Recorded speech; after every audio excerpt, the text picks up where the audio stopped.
What's going on? How's everybody doing today? It's CJ Halleck with CJHalleck.com and Digitoolbag.com. And in this video, I'm going to walk you through the steps to create a Gmail address. So let's get to it.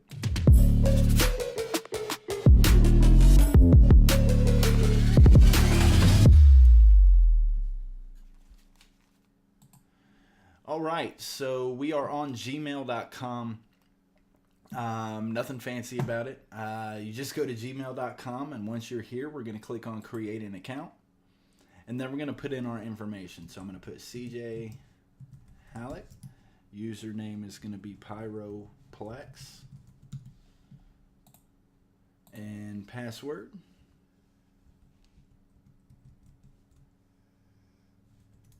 I almost forgot what I was using.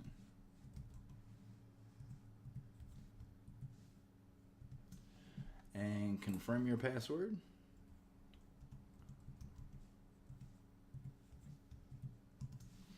And click next. All right. So this is what I was talking about in the naming video when it comes to if your Gmail is taken. Put some serious consideration into whether you're going to move forward with that name or not.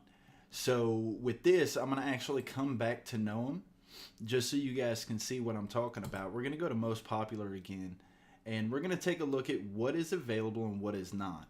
So at this point, everything is showing available across the board, with the exception of YouTube. But like I said, there's a good possibility that that just doesn't exist. Or that does exist, but excuse me, that really doesn't matter when you break everything down and you actually, think about people don't follow the URL for YouTube the way they would needing your handle to tag you in Instagram, right? It's all based on the actual channel name, especially when it comes to the search results. That has a huge part to play in it. So right now, looking at this, and of course the .com still available, everything still looks good. So I'm going to go ahead and move forward with it. It looks like somebody started with it, but just didn't follow through. Like they set up the email address, but they didn't do a website, or they, or if they did do a website, they let the domain expire, whatever the case may be. So at this point, you just need to change the username for the Gmail account. And if you're going to do this, there's a few things you want to look at. You can, if you're doing the domain pyroplex.com, you can do pyroplexcom@gmail.com. That should work. You can do a bunch of different variations. I'm going to go ahead and keep it pyroplexcom. I think, yeah, let me see. Just because I'm going to be the only one using this email address, because I'm going to actually have like cj@pyroplex.com that we're going to set up in a separate video. So this basically needs to be something that you can remember just for the initial setup, because this is what we're going to use to set up our to buy our domain and our hosting and everything else. So let me just go, let's see.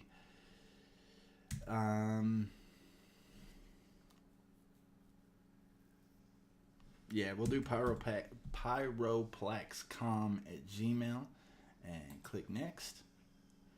All right, so that went in. So now you can, if you want to go ahead and do like a recovery email address or phone number, this is where you would do that. I am going to do a recovery email address just to be on the safe side. And then if you want to put in your birthday or any of that information, February 17th. Yes, tomorrow is my birthday. 1982. Mail. And next.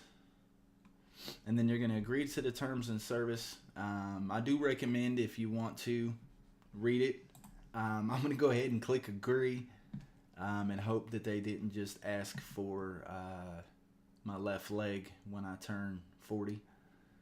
So this step normally takes about 30 seconds to a minute before it compiles everything and gets your account created. But once it does that, it'll actually load in.